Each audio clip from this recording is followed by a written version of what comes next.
চলতি মৌসুমে ২৭ lakh metric ton লবণের চাহিদার বিপরীতে কক্সবাজারে উৎপাদন হয়েছে ১৮,৩০,০০০ মেট্রিক টন। চাহিদার সাথে উৎপাদনের এত বেশি ব্যবধান গত কয়েক বছরে হয়নি।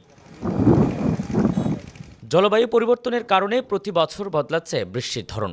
অন্য মৌসুমের চেয়ে এবার তুলনামূলকভাবে ভারী বৃষ্টিপাত হয়েছে। লবণ মাঠের কোথাও কোথাও ৫ থেকে ৭ বার বৃষ্টিপাতেরও দেখা পেয়েছে চাষিরা। একবার বৃষ্টি হলে কমপক্ষে ৭ থেকে ১০ দিন বন্ধ থাকে লবণ উৎপাদন। ফলে ৬ মাসের মৌসুমে অন্তত ২.৫ মাস ব্যাঘাত ঘটে উৎপাদনে। ৪ মাস ৫ মাসের মধ্যে ৫ বার বৃষ্টি হয়েছে। ৫ বার বৃষ্টি হলে তো তেমন মাল উঠবে না। মতুরা পানি যদি বৃষ্টি হয় তাহলে দুনিটা মিক্স হয়ে যায়, যার কারণে পানিগুলো নষ্ট হয়ে যায়। যেবার লবণের পানি আছে এটা নষ্ট হয়ে যাবে, আবার নতুনভাবে সাগর পানি করতে হবে।